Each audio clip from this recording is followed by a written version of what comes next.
It's the blood of Christ. Yeah. It would be. So I got this blood of Christ, right? For the dice? What are you doing? Right. Oh! Yeah. Hickory dickory dock. I'm in confessions. She said, Jesus Christ! I said, he's in the wafer! Oh! Oh my gosh. Then you get the Howard Cosell. Here we are. We're at the Catholic Mass. That was pretty good. Yeah, that was really good. I'll just do a gay guy. Yeah. That's all I can really do. Lee, Yes. now have Lee do it. You guys can have a conversation in gay because you both can do it very well. Stop. You don't need to be that complimentary. Oh my gosh. Seriously, guys.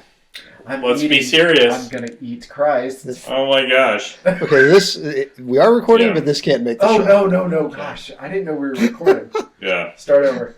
I'll just cut the gay stuff out. Yeah. No, just let's just start over. Is there a reset button you can hit? All right. Seriously. All right. So what are we talking about today, gentlemen? I just wanted to rant for a minute about, lately I've been doing a reflection of, my coming of age, and where I am. I'm going to be 50 next year, so it's like a big milestone. And one thing that I believed, which I'm slowly starting to realize, I'm becoming the old people that I wanted to avoid becoming. Which, old people, there's certain things that they're completely generationally different than the younger people.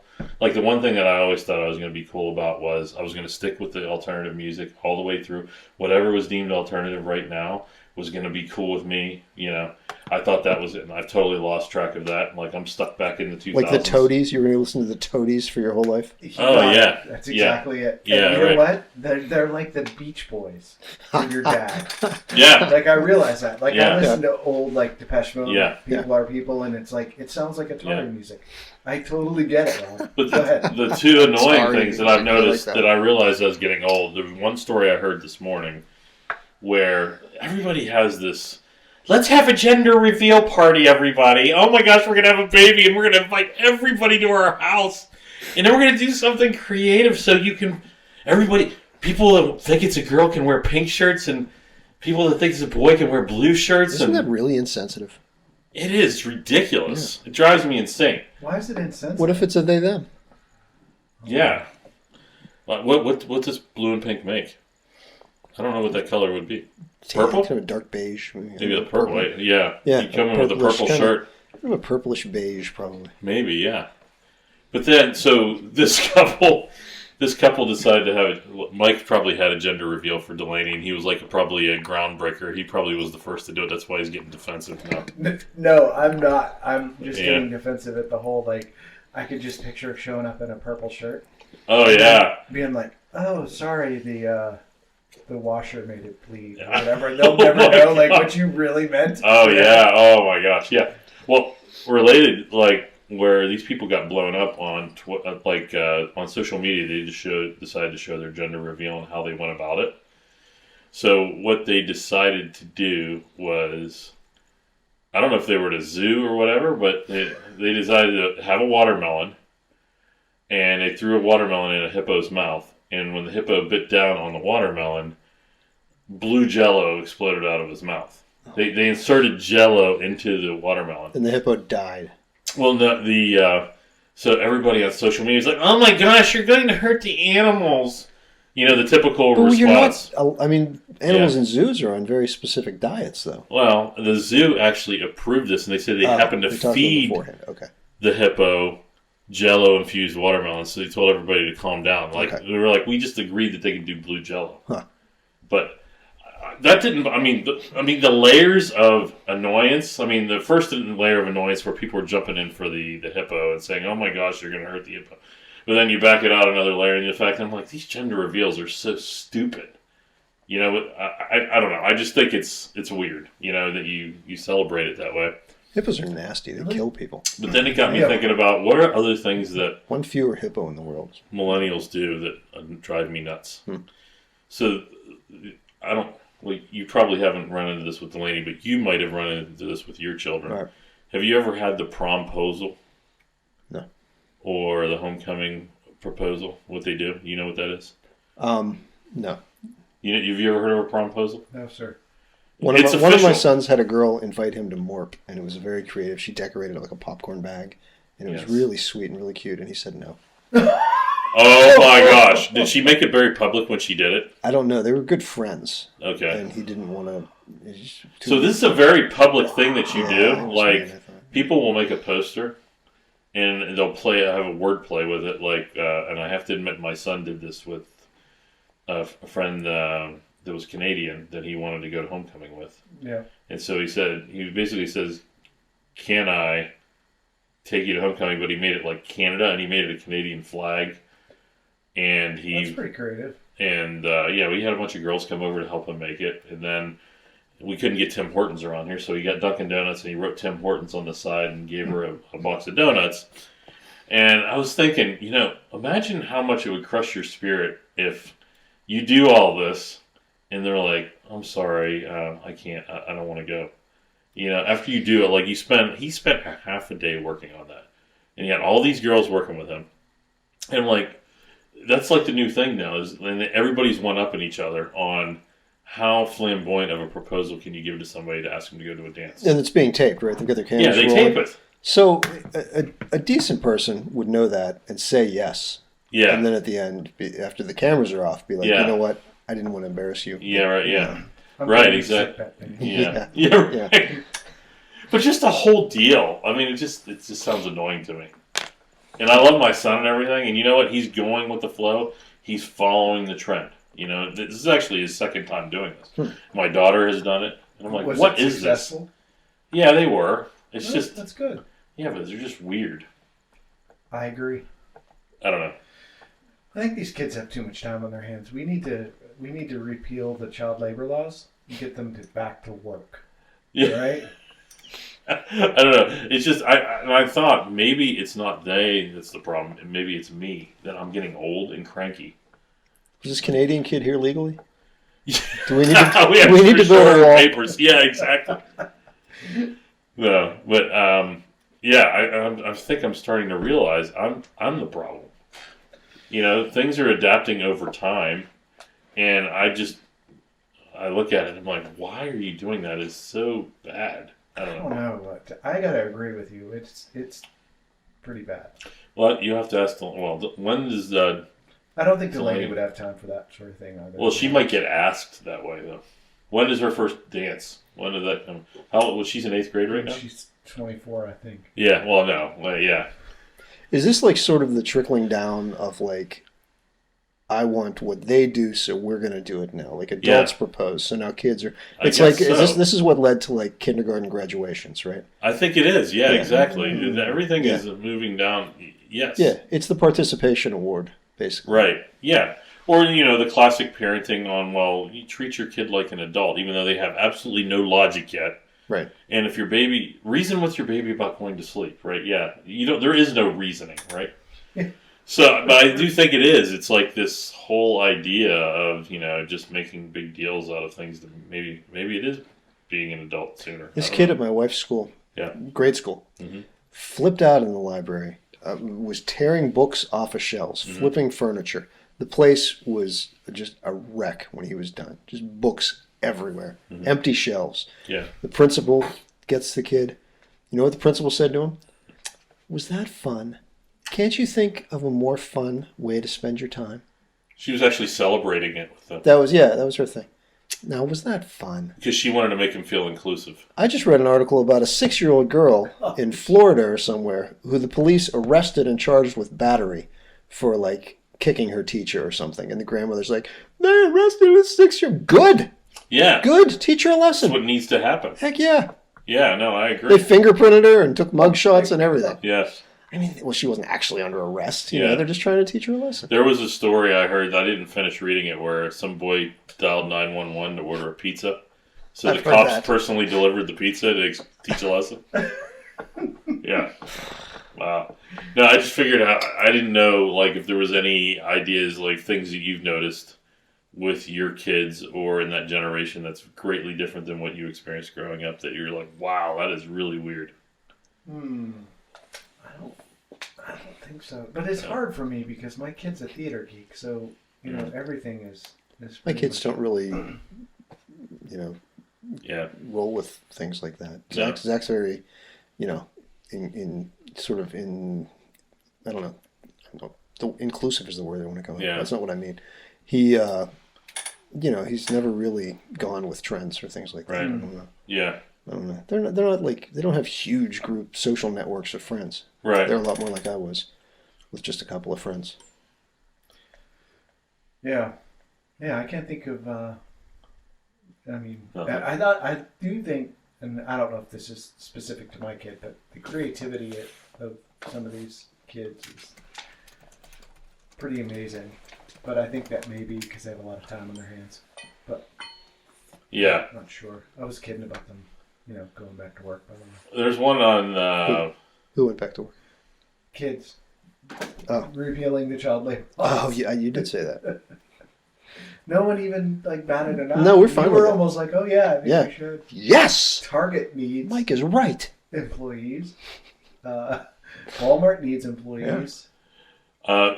Washington Post, I don't know who wrote this, but they wrote an article called 5 Really Good Reasons to Hate Millennials. But number 1 was millennials are the least patriotic generation.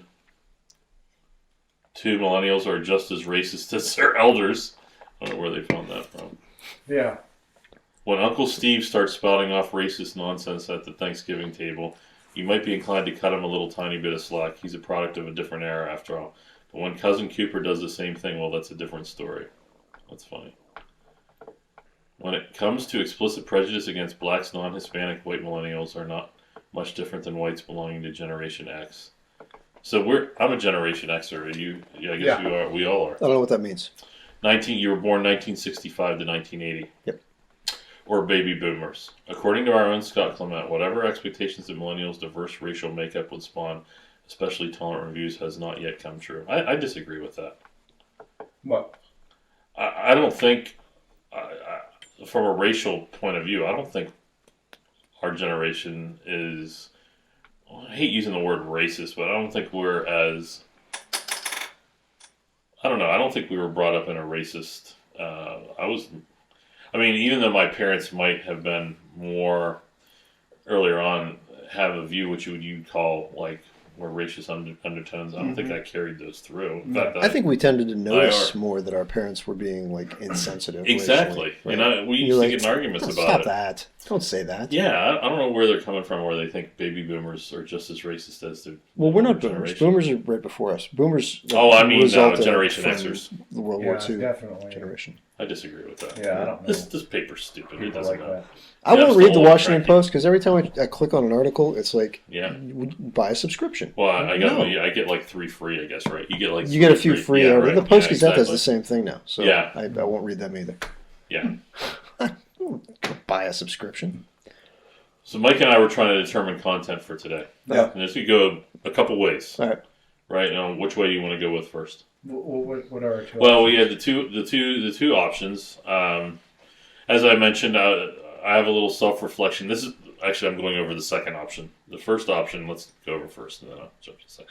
First option was to there is a formerly Catholic Reddit group, which intrigued us. Why are you formerly Catholic? And when you're formerly Catholic, what do you talk about? Mm-hmm. So we had some interest in looking at the top 5 or 10 of those, if any of them were interesting, to kind of discuss, debate, or agree with, on certain things. So that was one way. Right. The other, go ahead. Let's hold on to that for a second, because think about that. Someone what sort of group is that they identify as being formerly Catholic? Formerly, yeah. Right. Formerly Catholic. And they want to identify as a group. Right. So that Catholicism still means something to them. Thank you. That could be, or maybe the hatred is such that they want to drive it down, or maybe it's a good channel for atheists to come. I don't know. It's just that's. Or it could be people that jumped over the evangelical way. They're they might feel like they're not getting a personal relationship. Some people that leave the Catholic faith, they jump to evangelical and say, I feel like I have a more personal relationship whatever that defined to them. And we don't know what that group is, so it intrigued us. It did to discuss that for that reason alone. Mm-hmm. Like I remember, there was one day I was walking through downtown, and I think I've told this story before, but there was a guy that his kids went to my daughter's Catholic school. Yep. Do you remember that story? You did tell the story, yeah. Good. And he basically accosted me with his Bible-beaten buddy, some sort of new romantic Baptists or something. And I'm like, wait a minute. That's what I said to the guy. I'm like, we're Christians. And the Bible-beaten New Baptist was like, you're not a Christian. You're Catholic. And I'm like, what are you talking about? Yeah. I just couldn't get that he was. So, yeah, I wonder if there isn't people like that there. Right. It's hating on Catholics. Right. Yeah. But why? I mean, don't you if you feel that much hatred towards something, aren't you keeping it close to you in a way? Isn't that the opposite of really? Yeah. Giving energy, leaving it behind. You're not really leaving it behind. Yeah. You're putting energy you're holding towards on to that kind of hatred. There's got to be a reason why you feel that strongly about it. And what about the people that visit it? What are they? What's their intent of going there? That's what's intriguing about this. For me, it's why are they paying attention to that? Yeah. I'm just morbidly curious. We didn't know if maybe they were people that jumped into atheism or are still religious, but they took another path. And but why wouldn't you say if you left and you decided to become an atheist, why wouldn't you join the atheist group? Why would you it'd be like, right. I'm non-gay. I'm in the non-gay group. It's you're picking, you're identifying something that you're not, but you're still keeping closely tied to it. Yeah, you know how people are so, what's your familial background? They'll be like, well, I'm Italian, Swedish, and, Irish. And I wonder if some people with their religions, well, I'm mostly atheist, but, I have some prior Catholicism, so I'm kind of both. Yeah. Well, people will look at it as a cultural thing. Like Jewish, right? Yeah, right. Where they're culturally Catholic. Mm-hmm. They're brought up in the Catholic family, but they don't necessarily follow it. Yeah, maybe that's it. Yeah. So that was one way we could go. The other one, I've just been observing myself in my time through my period of being very young and how my belief system... I'm glad you kept going with that sentence. Say that again? What? I'm afraid of what I said. No, I just thought you were going to start talking about your period. Oh, yeah. Well, we'll get to that. Yeah. So... Lee, I keep telling you, men don't have periods. Oh, that's right. I do have... I've been on a period before a few times. What are my thoughts as a Christian when I started my belief system from a kid to getting married, to having my child, to getting older, all those major... What were some of the things I starkly believed in then that I've almost 360 changed to now? What are observations that I had about the faith that are greatly different? And how, as a person, if you've done that, what led to those changes in your life? Did you embrace looking at things that oppose the view of what you believed in, and you took that alternate view? So therefore, you didn't stay cocooned in only following and reading things that stayed with your belief, and you tried to broaden it to, poke holes at your own beliefs, or was it something drastic that happened in your life that changed it? And so an example would be, I'll give a good example. Through my faith and the way I was brought up, you couldn't believe in evolution and be a Christian at the same time. That was something, and I read many, many books that argued against evolution. I built that belief system around that. And I wouldn't say fearful. I wasn't interested in reading anybody's opposing view. So I was more interested in trying to underline and push that direction. Mm. So I'd read all of these people that believe that. And when you found you do that, you also got in with a lot of people that believed in young Earth, which meant the Earth isn't any older than 20,000 years. And then when you get into that, you're getting in with a group of people that believe the Bible's literal, and when it says 7 days, then the world was created, the heavens and the world were created in 7 days. Mm-hmm. So all those things tie into, which is a completely different view. As you might transform and go into another direction. So that's another pathway to discuss is, were there any things in your life that you believed earlier on that you've greatly changed as becoming a Catholic that might even be completely opposing view? Or are there things you're still struggling with that is supposed to be, I won't use the word mandate because that's too strong, but are aligned with the faith that, that you're still questioning? So that's just the other way. The two topics seem to be somewhat related. In a way, they could be. Yeah. That's how they kind of unified and formed, right? The only thing, the first topic, we just talked about Reddit like 2 shows ago. Yeah. So, but I think we could tie both of those together probably. Yeah, I think we could, maybe from that point of view. Mm-hmm. I don't know, but yeah, I already gave you an example of something that I had. Is there anything that you have transformed? So you let go of the fastly held belief that evolution is entirely fictional. Yeah, so now what I've done is I would adapt. Like, I don't think we can prove evolution to be true, and some scientists will say that you can. By evolution, you're talking about one species transforming completely into another. Correct. Human versus beings mutations. Came from apes. Yes, exactly. Okay. Now, some of the people that I follow, they will argue, like including Jordan Peterson, he's heavily believes in evolution. He heavily believes that we're monkeys. So he would, and so, and he bases that off of his neuroscience background. Well, I mean, you look at adult humans today, they're not the same as they were 100 years ago, right? I mean, correct. We change. Right. But I'm not disagreeing with his position. It's just not something that I've spent enough time like really fully embracing. But what I liked about the way the Catholic Church approaches it and says, look, it's quite possible that God chose evolution as a way for us to come to being. That's his mode of creation. Yeah, it could well be that. Where I came from in my faith, earlier on, that was a stance that you couldn't take. Because did you have to believe the Bible literally? You had to believe the earth was created in 7 days. Nobody, and Adam and Eve were actually only 2 people, and all humanity came from those 2 people. That's an interesting question. I don't think we've ever got to that point where, when you're in a circle of people that follow the same thing, those aren't things that come up. Right. It's kind of like, well, yeah, you do though. Like I mean, as a young child, when you read things, the Bible was never presented to me as. A lot of these stories could be based on myth to tell you a much bigger underlying story. There are different methods to teach you, just like fables, right? Fairy tales, right? These could be like fairy tales. There might not have been an Adam and Eve, but the idea of Adam being a male and the idea of Eve being a woman and them in a people struggling with sin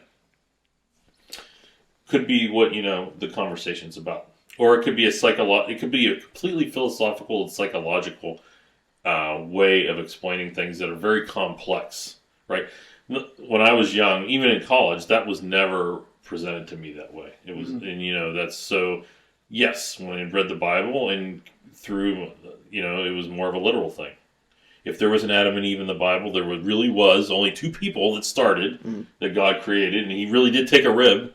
Mm-hmm. From Adam to create Eve, and he pulled it out of dust, right? So, and there really was a tree, and there really was fruit. Yes. Yeah. So that's. I mean, it seems more likely to me that it's a creation mythology that describes what happened. Yeah. Using truths, but also telling the story allegorically so that people can understand it. Mm-hmm. The interesting thing of looking at it that way, though, is that Jesus talks about Adam. Mm-hmm. Yeah. So. I mean, is as God himself who knows all things and created everything, is he referring back to the mythology, knowing that that's how we understand it? Right. Or is he saying there was one person? Right. What's your position on that? I don't know. No, I mean, do you have in the back what you think? Like, if you were forced to bet. John Paul II talks quite a bit about that too, about how mythology, like Christianity is mythology made real. Yeah. And Tolkien and Lewis were huge believers in the power of mythology and the truth that is in mythology, and the way truths are revealed through these stories. Right. So yeah, I absolutely believe that's what the beginning of the Old Testament. So your position then what Jordan Peterson brings up is there's two creation stories in Genesis. Right.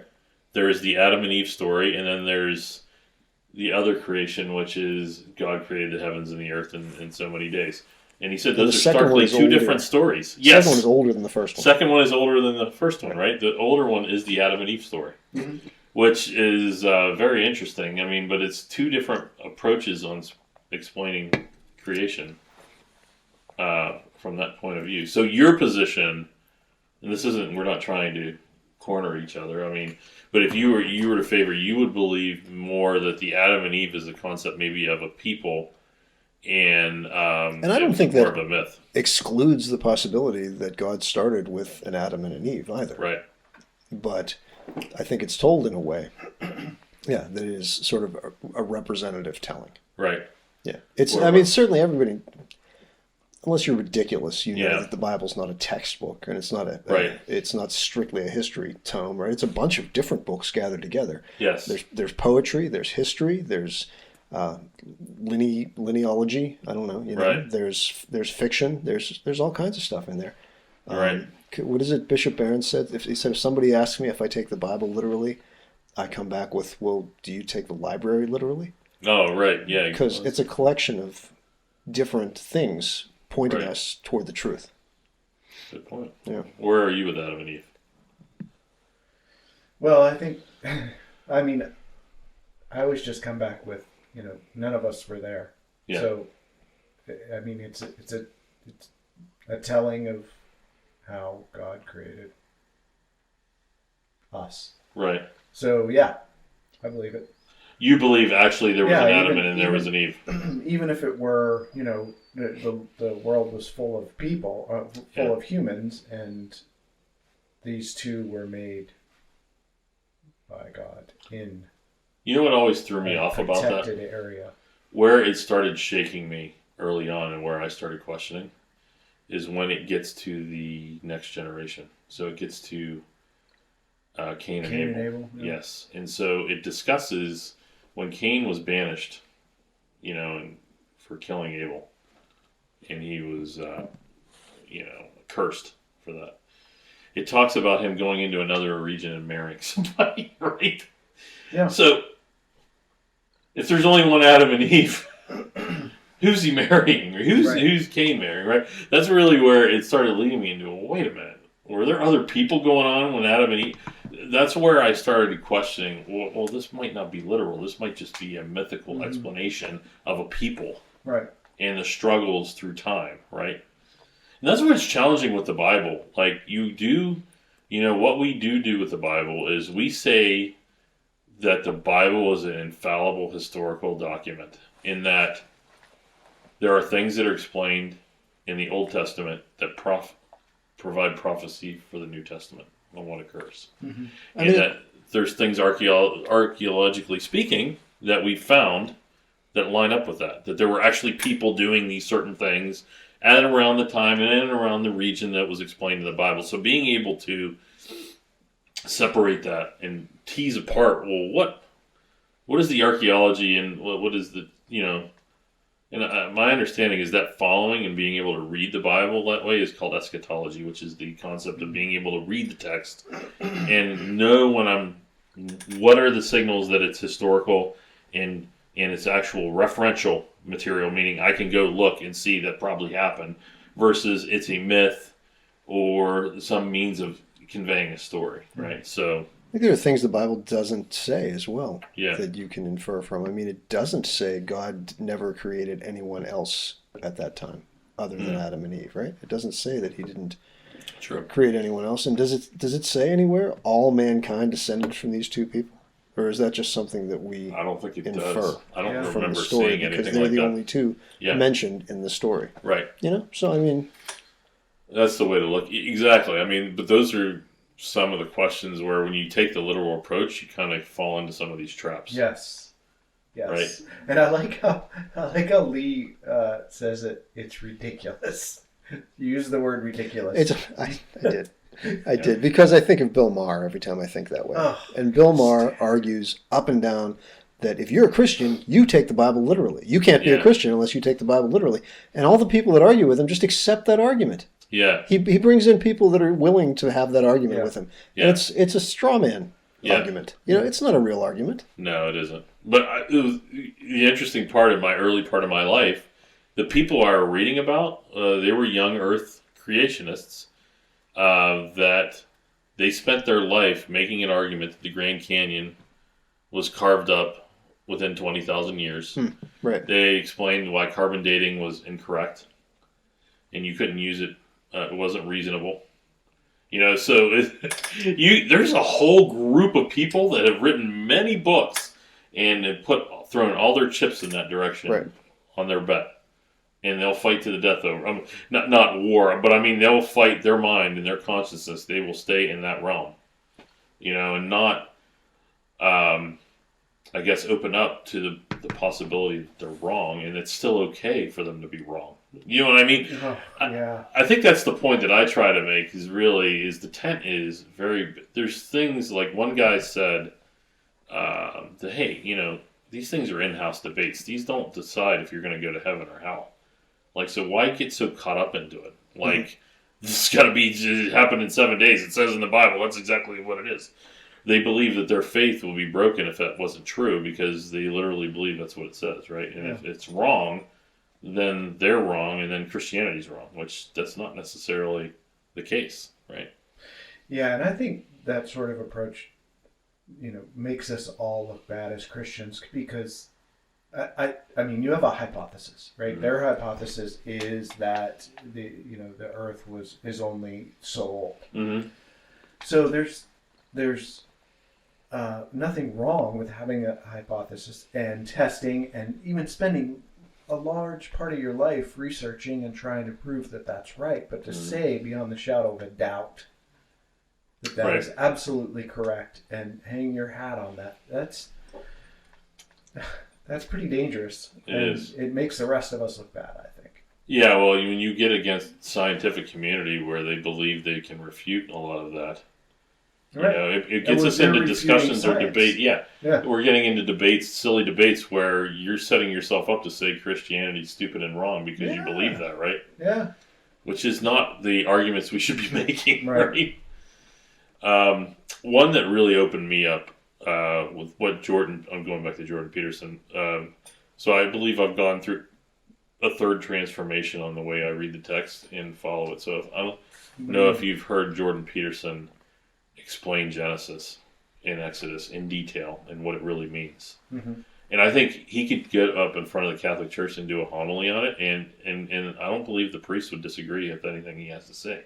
I'm pretty sure Bishop Barron liked his take on it. He did. It was amazing. I mean, where Jordan has taken it is he's taken it purely from a psychological point of view. So he believes that these things maybe not necessarily really happened, but you read the text and the brilliance of the text and what it was saying and what it really means. Like when he says men are created in the image of God, he looks at God as being the ultimate place we can be. And whether you believe in God or not, it's right. That the God element is the perfect you. The truth, right? And the truth, then that's getting to my second one, where he really blew me away. And what I really struggled in my faith about was this concept. And we've talked about it in here, and, I think a lot of Catholics, they don't focus on these things, but the people that do, they don't get hung up on this as much as I have, which is, the fact that Christianity is the only way to go.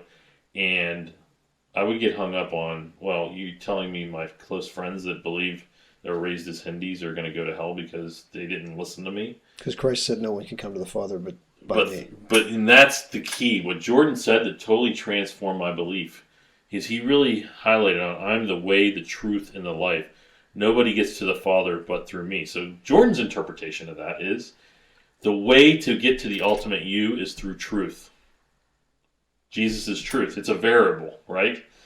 And nobody gets to the Father, which is the ultimate you, what you yearn to be, which is perfect, is through truth, right? So his point is, it makes complete sense that Jesus would say that, because Jesus sees himself as perfect, and he equates perfection to truth, and he sees the Father as being the ultimate perfection that you could ever strive to be.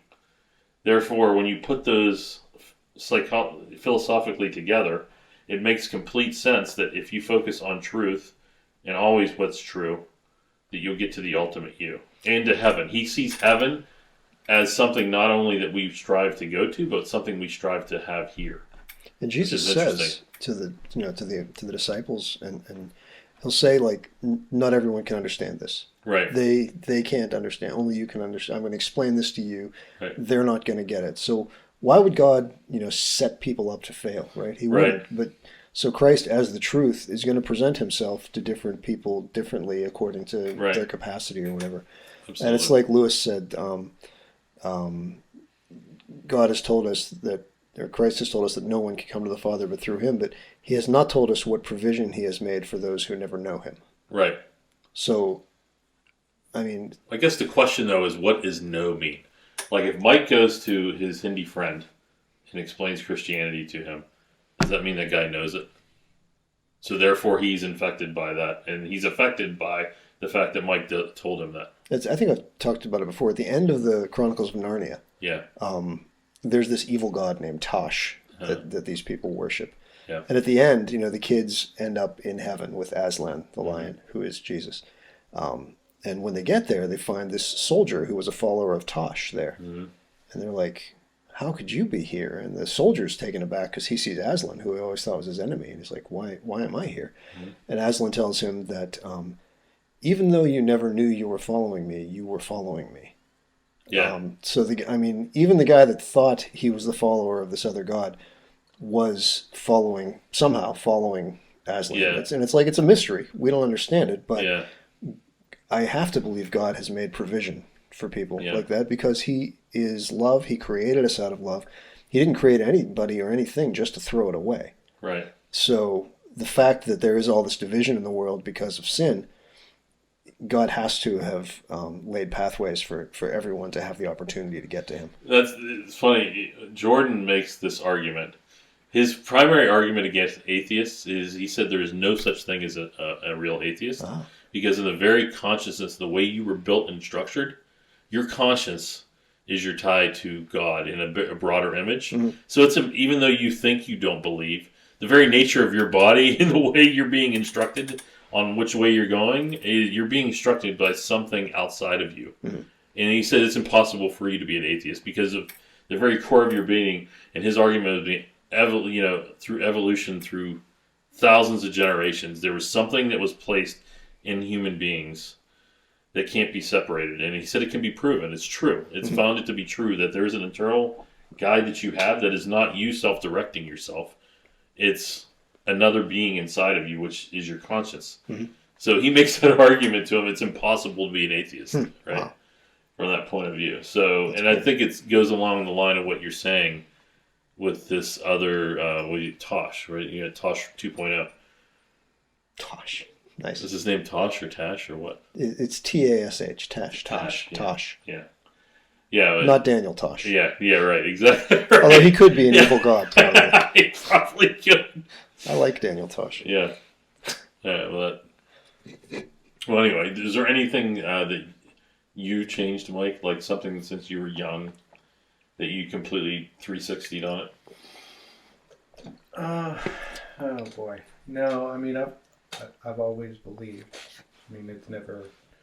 I mean, I can always feel the power of Scripture. Mm-hmm. You mean 180'd? Yeah, 180. What I meant was, is there any minor detail that you held a hard position on that you changed over time? Do you still believe anything now that you used to believe, but temporarily you didn't believe it until you came back around to believing it? Yeah. That's a 360. Yeah. Yeah, I guess so. 180, yeah. No, honestly, I mean... So what you've had since the beginning has not changed. Not even the details. That's good. Right. Which I think is, I mean, I just wondered what point of view have people broadened themselves. But, I always try to just push that sort of thing out of my head. Yeah. You saw that as doubt, maybe. Yeah, doubt, and yeah. What about you, Lee? Yeah, my feelings about Mary. I'm 180 degrees from where I used to be. That's true. About Mary, for sure. Yeah. I had no use for Mary. Right. That's your probably biggest one, right? Oh yeah. What was your position? Yeah, I mean, I really feel like she came to get me. She's why I'm Catholic now. Yeah. Yeah. What was your position about evolution, or did you have one? Yeah. Excuse me. I think for a lot of my life, I thought it was BS. Yeah. I thought that it was just wrong all the way through. Yeah. Yeah. I didn't put a whole lot of thought into it. That evolution. I just thought, man coming from apes. It just, yeah. I was probably of the mind that the Bible was meant to be taken literally for a long time. Yeah. I think that's so. where I came from. Yeah. Yeah, I think I spent a lot of my youth thinking about girls and. Yeah. So, what is your position on the Bible? So you've come 180 from that now? Yeah. Is that what you're saying? No, I just never put any time. Oh, you've come 360 from that. It's an experimentation, and now you're back. Because your wife takes your penis away. That's part of the deal, right? I never. She has it in her purse, and she lets you, It is once in a while. She'll, yeah, exactly, right. Yeah, that's right. I never put a lot of time into it. I guess is what I'm thinking. Mm-hmm. So, but where was your Bible belief? Were you always were you literal, or did you always say, "Oh, there's probably some fables and things in there"? What was he was checking out the honeys. He wasn't even thinking. He didn't even care about that. No, I mean, I always believed what was in the Bible was true, but I never really tried to apply it to the physical earth. I guess I don't know.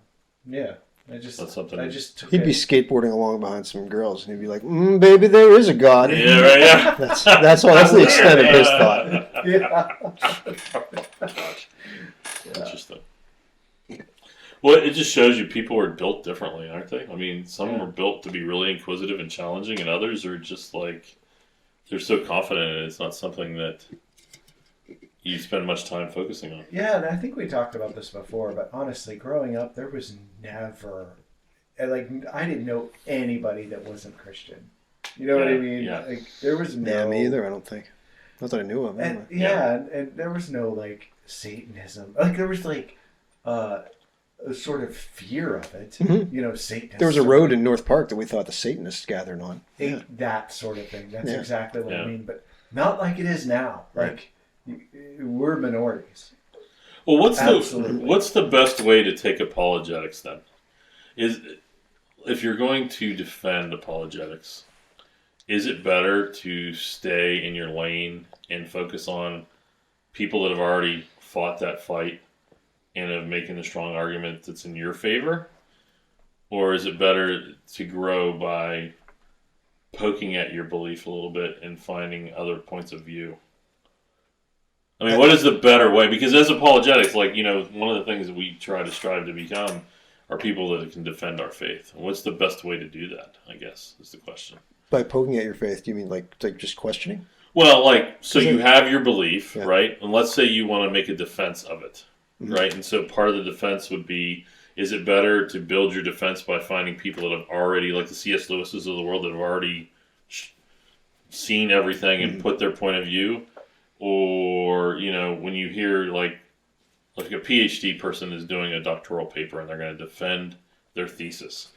Well, one of the arguments you have with a PhD is you should look at every possible negative answer to your position. Play devil's advocate. Yes, play devil's advocate and investigate that pathway so you have a good answer for it. So you just said earlier that everyone has inherent in them a conscious voice. Right. So, from my perspective, I'm not interested in converting people. No. Directly. Nor challenging someone that doesn't want to believe. Because that's their right. Right. But don't attack me because I believe what I believe.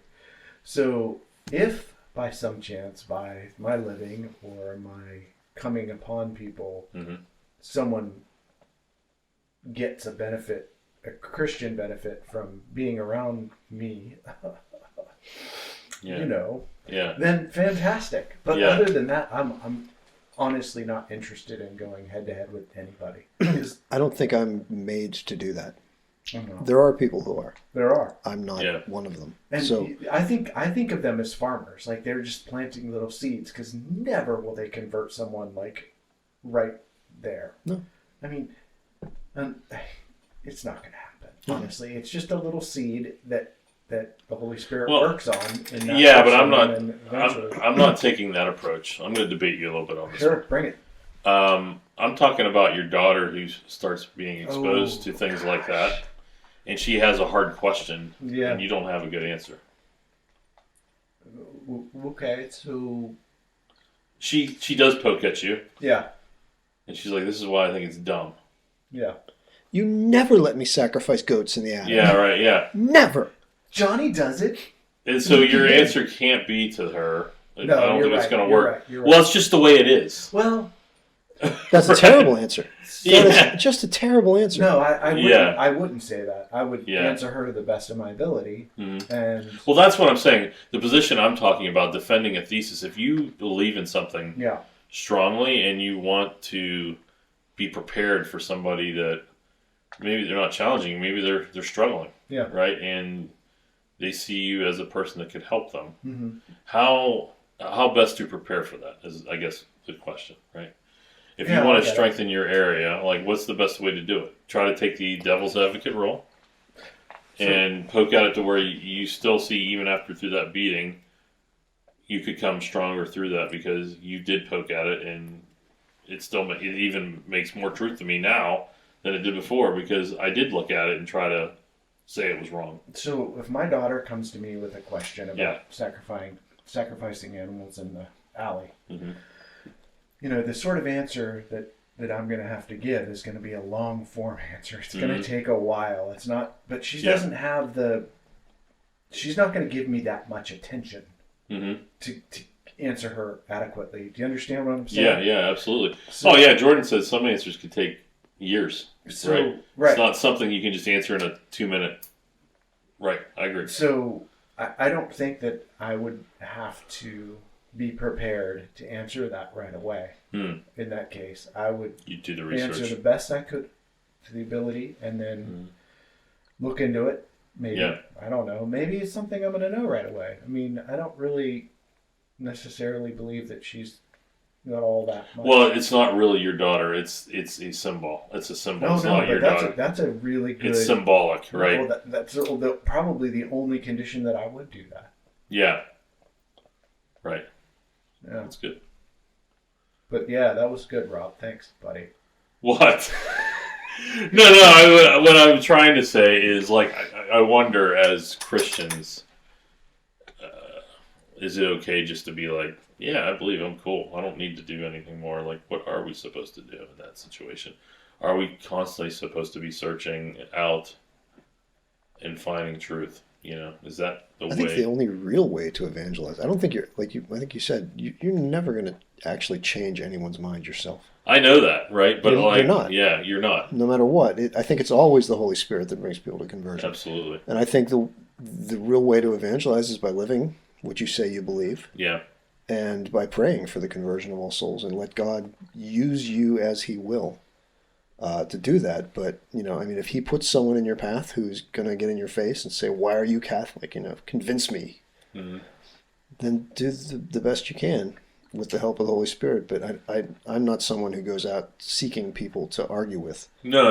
As far as that goes. I don't either. In fact, I don't like doing that. But I get more confronted with the people that are in my family that get challenged. I mean, they're in a war zone, right? They're going to public school. They're hearing all kinds of stuff from friends, right? Sure. So, and when you come home, it'll change their point of view because their friends influence them more than their parents do, right? Yeah. So then you gotta getting into that position, what's the best way? What do you tell them? Go talk to the priest. I mean, it's like, right? And is that what the story of the prodigal son tells us, and the story of Saint Monica and Saint Augustine? Yeah. I mean, Do you just allow those people to do what they feel is right and just pray for them?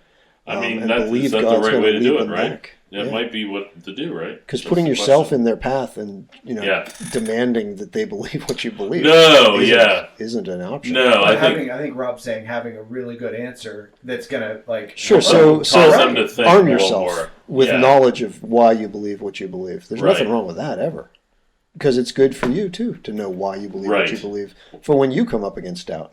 Right, absolutely. Yeah, but even whenever you start to tackle that, and you have. It's really just the tip of the iceberg, because there are so many competing or challenges against your belief. So it's really, once you start down that road, and I think that's where Rob is going. Yeah. Should you look at the Muslim view on this? Should you look at the Jewish view on this? Should you look at like all these attacks and possible ways that somebody can come at you, or do you just say, or do you just rely on people that you look up to that have already fought that fight and you just listen to them? Well, right? I mean, you can do both. That's C.S. Lewis for you, right? You can do both. C.S. Lewis was an atheist. Yeah. Right, and then he converted. Right. So his approach probably was he took all the arguments exhaustively and he came strong into his faith. Yeah, that's what mere Christianity is. It's his explanation of how he got there by eliminating what he didn't believe. Absolutely, right. Yeah. Yeah, so I mean, I think God gave us the ability to reason for that purpose, and he expects us to question and to think and to figure out why we believe what we come to believe. Yeah. Yeah.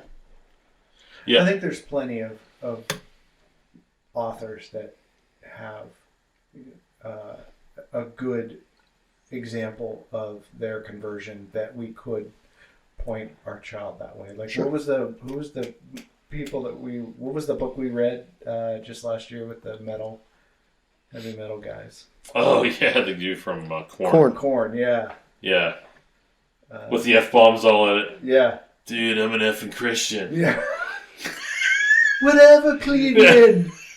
I love Christ. You're in Columbus. It's just interesting from that point of view. One thing Jordan said that stuck out with me is the scientists and atheists spend so much time relying on reason as their sole way of explaining things, but there isn't an art, like reason can't explain art, you can't explain music, and all of those things come from the creativity side, which don't have a definitive answer, but just the very nature of that and the emotions that bring to you can tell that there's something otherworldly that you can't reason with. Yeah. So reason, even when you argue with something, I think Bishop Barron does that very well, where he says some people can come to Christ just by looking at art or walking into a cathedral. Yeah. It's not necessarily using reason to pound them in it. It's like the response they get when they walk in, right? Mm-hmm. So I guess there's different ways and approaches to discuss that with people, and not one fits all, right? Right. But how do you get that, right? And just on the other side of that, there are plenty of religious bodies that drive people away from Christ too. Yeah. Like the hypocrisy and the just outright hatred. Westboro Baptist. Yes. Yeah. Groups that pretend to be Christians. Yeah. Sure. They drive people away from Christ just like Christ draws them in with these beautiful paintings and art and scenery and nature. So Mother Teresa's approach was, in order to be the best Christian you can be, help a Hindu to be the best Hindu they can be. Help a Muslim to be the best Muslim they can be. I don't remember the exact quote, but it was along the lines of, let people be what they are. Help the Satanists be the best Satanists they can be. Sure. I don't know what that. But no, be a Christian by loving who they are, right? Yeah. And don't try to change them. Just love them. And let them see through you what Christianity is. Absolutely. Yeah. No, I get that. I think that's something I've found And it's very difficult. Like, as a parent, you can realize that there's a lot of things, not a majority of things, you can't control that your children choose to do. And when they get to the age of reason, where they start thinking with their own head, it can be very frustrating and scary to see your child separating some of your beliefs that you think it's taken you decades to come together with. I know. That, you know, like, you're your own C.S. Lewis in a way, to where you're like, I'm C.S. Lewis. Yeah. Listen to me. Like, I've done all the stupid crap you've done. Yes. Like, I've asked these same freaking questions. Yeah. I have the answer that I've lived through, right? And it's just think about what you had to get through to own that for yourself. And that's what's like insane. Nobody could have just handed that to you. No, that's what's crazy. My parents have probably did. I know they did the same thing with me, and it's so weird how, as a teenager, like the first teenager that would actually take advice. I mean, could you imagine how different it could be? I don't know. And you would have saved them from the struggle and all the suffering, right? But exactly. That's actually where the conversion is. That's where it happens, where God meets you. I think that's exactly right. Yeah. I think if you rely on somebody telling you, there's always going to be a part of you that if you don't experience it yourself and come to your own realization, it's not yours. Yeah. And you might like, oh my gosh, what my parents have told me was a complete myth. Like, and I spent my whole life believing that. That could blow you up, right? I mean, as a child. So I think arguing the other way, you can come full circle with that, saying, look, your kid has to sow their own oats in certain ways, and there's certain things that you got to accept, and there might be peril in what they do, but in the end, there can also be a huge win, right? So you got to let them get through the peril. I completely agree with you, but think about this for a second. Think back to people when you were younger that gave you advice. Yeah. Whether you followed that advice or not. Right. It's a high probability you didn't. Yeah. But don't you look fondly upon those people? Oh, absolutely, right. Yeah, I had definitely some people who were mentors to me when I was younger. And I mean, even though I may or may not have followed their advice, I definitely respect them looking back. Maybe. I mean, it kind of depends on how it was presented, right? Yeah, if it was like what you said, like, this is right. You're doing it because it's right. Yeah, right. Of course it's going to throw you in a defensive position. Yeah. Right. But if it was done with love and you know, actually showing caring, I can, you know, then I feel differently. No, well, I think I got the prior one with... Did you? Yeah. But I still, I mean, they at least cared enough to tell me. Okay. You know. Yeah. That's what I find with my oldest son and his wife, which I adore them both. I've taken a completely different approach to where, and I don't know if it's right as a leader for them. Like, they respect me and they look up to me, which is great. But I never critique anything they do because I've done so many wrong things. Yeah. Like, even if they do something that I might have done and screwed up, like, I'll bring up what happened to me, but I won't say don't do that. I don't think I've ever told my son not to change his mind on a direction he wanted to go, even though privately, like, oh, wow, that sounds, well, you know, that's pretty drastic. I've taken the approach with him that I've embraced and celebrated everything, and all I do is I try to advise him. I'm like, well, here's what could happen. Yeah. But you know what? Here's the good thing that could happen. I don't know what's going to happen, right? I don't try to get in their way on anything they do anymore. And I don't know. But I feel more comfortable doing that with them over a child because they're mature. They're adults, right? So it's not like, I don't know. It's just different. Yeah, for as long as we were together, as much as my wife wanted me to become Catholic, as much as she prayed for it, the best thing that she did was never push me to become Catholic. Right. Didn't even talk to me about it, really. I mean, a little bit. When we started coming to John and Paul, it was like, why don't we go to RCA and see what that's about? Isn't that crazy? Never once did she push. Do you think it bothered her? Oh, yeah. And I actually pulled her away from her faith through that. Yeah. But in the end, it was the right thing. Because if she had pushed me, I might have, never Same thing, come right? around. Yeah. You might have realized, well, this is a big, huge... You might have had one bad experience, Right, and then you would have attributed it to her making you do it. Right. But she let me actually turn into such a complete piece of shit that... that God picked me up and fixed me. Yeah. I'm not That's completely the same way fixed, with me, too. He's working on me. Yeah. Yeah. And I'm letting him. And she's very wise. She picks her battles. Yeah. Right. Or she just doesn't really care. Yeah, she's like, other. fine, go to hell. No. Well, clearly she does. Otherwise, she wouldn't. Yeah. Maybe she's just lazy. Oh gosh. I don't know. It's the Putty and Elaine. Do you remember that on Seinfeld when he was a big raging Christian? I thought you were doing the like, devil's thing.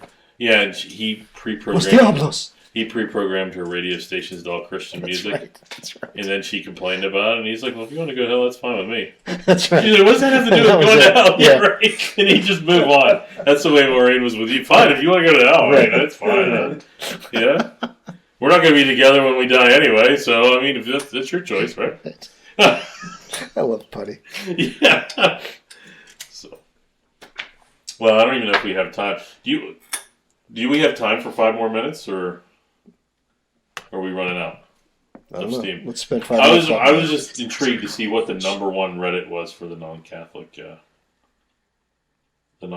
group. What's the number one Reddit comment? Do you still have it open? For the non? Yeah. I didn't go to that. So. Oh, you Let me didn't. see.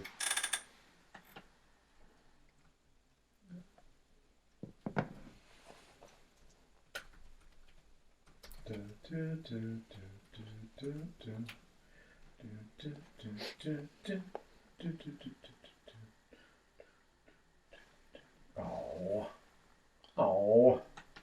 Is it bad? No. Hold on. I don't know how to use computers. You're supposed to be the Reddit king. No, I'm not. No, I'm not. I'm not. I don't see it, Rob. It's not on there. I don't know that it exists. It does exist. You still know what you're doing. That does not surprise me. Actually, when I searched Catholic, it came up. It's like number 3. All right, well let's go ahead. Well, I gotta log in now because you dropped the ball. Son of a gun. There you go. We read it Catholic. Somebody filled the dead space with something. Are you going to watch Bishop Barron's AMA on Reddit Thursday? What is an AMA? It's in the middle. Ask me anything. Yeah, it's in the middle of the day. Yeah. Oh, that'll be good.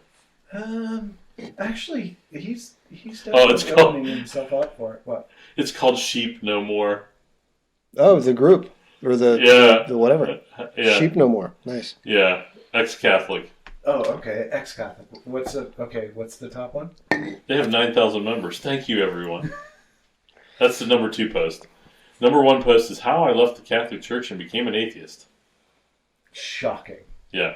Well, I wonder if they're on this sub to Here's try to somebody convince them not to be. Here's a good one. Number 3. Robert Barron is doing another AMA this Thursday at 2 p.m. What are some of your favorite difficult and uncomfortable questions to ask Catholics? There you go. So maybe they'll try to ask. Well, look at the comments. 42 comments. Let's see. Ooh, this is going to be bad. I know it. Yo, straight up. That's literally what it says. Most dioceses have an exorcist on call. How many exorcisms get done on an average year? Ooh, that's a good question. That's just somebody asking a question. Yeah. It's one of the questions to ask Robert Barron. Here's one. Why does God... Oh, this is the Robert Barron thing. No, this is a sub. Questions they want to ask Robert Barron. Yeah, post. Okay, I get it. Here's one. Why does God continuously sustain the existence of Satan, having always known the evil that would result in having the ability to do otherwise? It's actually a neat framing of that question. Yeah. Does God continuously sustain the existence of Satan, having always known the evil that would result in having the ability to do otherwise? Sure, because Satan, like everything else, is a created being who exists only by the will of God. And God loves everything. God is love. Yes. Yeah, so God didn't create... I guess that's the deeper question there is, did evil exist prior to Satan? Did God give free will before Satan existed? Well, not a timeline, but was Satan directly tied to evil, was the question. Or was Satan a part of evil that already existed? And the reason I bring that up... pride. Right, because I believe evil probably existed prior to Satan's acts, right? Well, here's where I'm going with this. The best way to show love is with free will and being willing to give love, right? And so it's Right. a choice. So free will allows the possibility of evil. Right. So my question, deeper question, probably can't do on the show, was if Satan didn't exist, would evil still exist? Is Satan equated to what evil is, right? Or is Satan a part of evil, which he's the primary driving force of it? But if he wasn't here, would we live in a world that was evil? I believe free will is tied to that, right? But the question is, what drives you to be evil? Is it Satan that's always driving you to be evil? Or it's just, our selfish instincts to want to be our own gods? That's the question. If Satan did not exist, would we still be selfish in that we would want to have what God wanted? Because that's exactly what Satan did, right? Hey, we've got 5 minutes left. Let me come up with an unanswerable philosophical question. I think that's what Satan did, though, right? And we're going to wrap this up. He wanted to be God. I'm just picturing that battle. Maureen went to see when the angels were fallen angels the trying angels. to come at Yeah. St. Michael. Yeah. Maureen went to see Father Mike Zavage recently, who did a talk on angels. And he said part of his description was that when God revealed to the angels, who were created before people, right, and were the closest beings to God, when he revealed to them his plan that humanity would have the intimacy with him where they would be able to consume God's own flesh, that drove Lucifer in his pride to rebel and say, I will not serve them. Mm-hmm. And that drove the rebellion. Wow. That's beautiful. Yeah. Wow. Say that one more time. That was... The angels were created first, right? Right. And they were the closest beings to God. Mm-hmm. And God revealed to them the plan of creating men Mm-hmm. who were beneath angels. Okay. But the angels were intended to serve men at that point. And God revealed to them that his plan for intimacy with us to the point where we would be able to consume God's flesh and take him into ourselves and become one with him that way. That Lucifer's pride drove him to rebel because he refused to allow that to be. He would not accept that a lower creation would have that intimacy with God. Wow. Because angels can't have that intimacy with God. Wow. Interesting. So, based on who came up with that? It was in a book. Father Mike Zavage, he's a priest in the Pittsburgh Diocese. And where did he get that through prayer? It was a talk he gave. I'm not sure what the source of that was. But that's how he described it. Because the talk was about angels. And Maureen said he started to cry while he was talking about it. Oh, yeah. It would just be such an amazing movie. Yeah. Oh, I'd love to do that movie. Theatrical telling of, wow, what a great idea. Oh my God. I'm sure Nobody's ever done that. 1,000 times in 1,000 different ways. But But I mean, I'd like to see Peter Jackson's take on that or something. Oh, right. Yeah. Or Stanley Kubrick. Well, a little late for that. Yeah, the most. That's true. That's what Eyes Wide Shut was about. You just didn't read the undertones. Probably the most popular question so far was on the Adam and Eve question. I thought the official RCC position on that now was that Genesis was null. That's what we just talked about. It's funny. I think it's something Catholic. I don't know what. Roman Catholic catechism, maybe?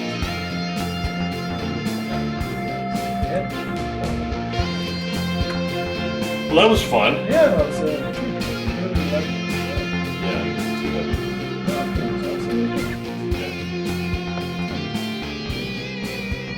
Lee indirectly personally attacked our stupidity.